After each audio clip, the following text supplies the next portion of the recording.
pre pacientov spraviť niekedy malý krok je výjsť z tej komfortnej zóny. A dôležité je si uvedomiť, že čo je pre nás tá komfortná zóna. Lebo keď si uvedomíme, že keď vznikla televízia a ešte bola taká gombíková, tak sme museli kráčať k tej telke a sadnúť si naspäť. Jak vznikol telefón, už nemusíme ísť k pevnej linke a telefonovej postojačky, ale vlastne sedíme. Takže vlastne to tak aj švédski vedci vypočítali, že tých 160 km ročne si vlastne ušetríme tým, že prepíname cez diaľkové ovládanie a telefonujeme. Takže už aj ten malý kročík je to, že keď nechám pohár na linke a poviem, že ho posuniem na druhú stranu obývačky a posúvam ten pohár po izbe, tak už aj tie kroky, hoď je to možno za ten deň 60 krokov, ale z dlhodobého hľadiska má to význam pre ten pohyb. Lebo musí sa postaviť s tými 120 kilami, zobrať to, presunúť to a zase si sadnúť.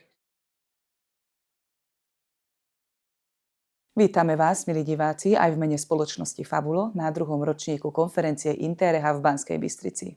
Naším hosťom je Patrik Korrády, jeden z prednášajúcich tohto ročníka. Vítajte, ďakujeme, že ste našli čas na náš rozhovor. S akou témou ste dnes vystúpili?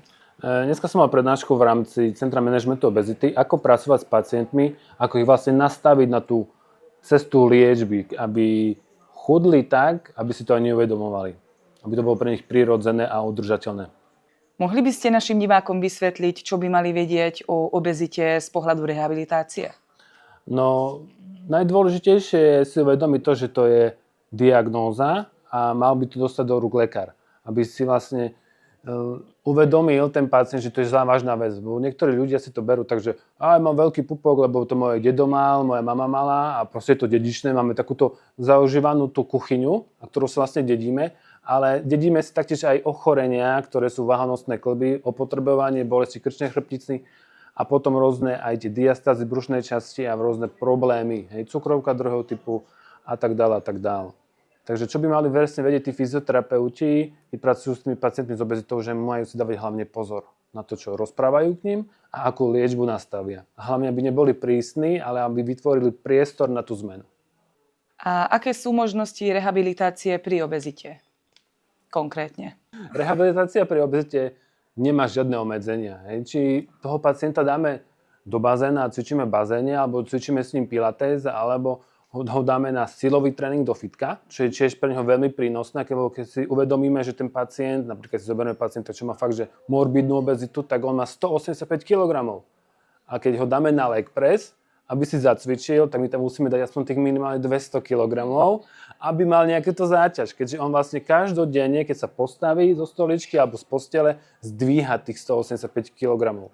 Takže je dôležité si presne aj nastaviť ten plán a ešte aj tie hodnoty, s ktorými pracujeme, aby sme navyšovali postupne tú záťaž. S akými problémami sa títo pacienti najčastejšie stretávajú pri pohybe? No hlavne z toho psychosomatické obmedzenie, že oni sa hanbia.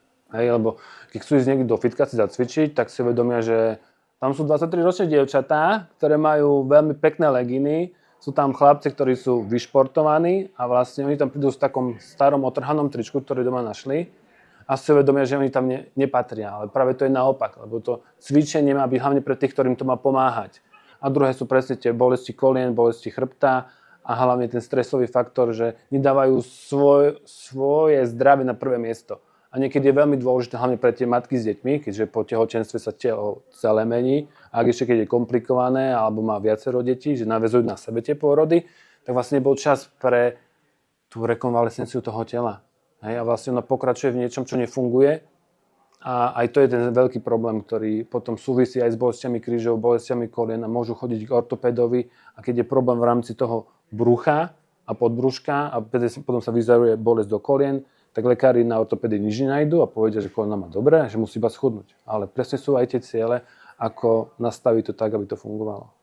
Perfektný plán, ktorý má napríklad pre mňa, nemôže byť takisto perfektný ako pre vás. Pretože žena či chlap, žena má svoj menštruačný cyklus, má svoje hodiny, kedy sa má na ten tréning nastavovať podľa jej potrieb a podľa toho, že čo ona robí denne. Lebo vlastne my toho obezného pacienta nevytvárame z neho atléta, športovca, ale my chceme docieliť tou rehabilitáciou a celým tým procesom, aby bol spokojný vo vlastnom živote, aby sa mohol hrať s deťmi, aby keď príde domov, nebol unavený z práce, ale zobral zo svojho psíka alebo išiel do záhradky, ešte si niečo porobiť, aby ho vlastne neboli tie kríže a vlastne žil plnohodnotne ten život, o čom vlastne tá celá rehabilitácia je, či to je Parkinsonová choroba alebo obezita. My chceme, aby tí ľudia boli šťastní z toho svojho života a robili to, čo majú radi. Pre pacientov spraviť niekedy malý krok je výjsť z tej komfortnej zóny. A dôležité je si uvedomiť, že čo je pre nás tá komfortná zóna. Lebo keď si uvedomíme, že keď vznikla televízia a ešte bola taká gombíková, tak sme museli kráčať k tej telke a sadnúť si naspäť. Jak vznikol telefón, už nemusíme ísť k pevnej linke a telefonovať po stojačky, ale vlastne sedíme. Takže vlastne, tu tak aj švédski vedci vypočítali, že tých 160 km ročne si vlastne ušetríme tým, že prepíname cez diaľkové ovládanie a telefonujeme. Takže už aj ten malý kročík je to, že keď nechám pohár na linke a poviem, že ho posuniem na druhú stranu obývačky a posúvam ten pohár po izbe, tak už aj tie kroky, hoď je to možno za ten deň 60 krokov, ale z dlhodobého hľadiska má to význam pre ten pohyb. Lebo musí sa postaviť s tými 120 kilami, zobrať to, presunúť to a zase si sadnúť. A vlastne tie malé kroky je presne aj to, že si bude počítať tie kalórie. Že nedá si napríklad, bola otázka z publika, čo sa zastavil za mnou pán, že ja mám rád pivo, hrajem futbal 2-krát do týždňa, ale stále som tučný. Mám tú obezitu. Takže OK, tak si daj namiesto tých 2 veľkých pív, 2 malé piva a 1 vodu. A už aj to sa odzrkadlí sa od dlhodobého hľadiska, keďže pije každý deň 6-8 pív. Takže to zredukuje na 3, pije viac vody, takže sa aj lepšie vyprázdni a má viac energie, keďže má viac vody a menej toho cukru a tých zlých vecí. Čo najčastejšie motivuje pacientov, aby vydržali? Najväčšia motivácia pacientov vychádza hlavne z rodiny, že vlastne tie deti, zvieratka alebo záhrada, ale hlavne by to mal byť ich zdravotný stav, že sa zlepšuje. Že tými malými kročikmi vidia, nie že to, že schudli na tej váhe, lebo chudnúť na váhe je veľmi niekedy náročné až zložité a potrebuje to čas, pokiaľ sa odbúra ten tuk. Alebo to, že keď sa postavím a prechádzam sa po dome alebo na záhrade sa nezadýcham, tak aj vlastne to sú také tie odzrkadlenia toho, čo môže vidieť tie výsledky. Čo by ste chceli, aby si ľudia z vašej prednášky naozaj zapamätali?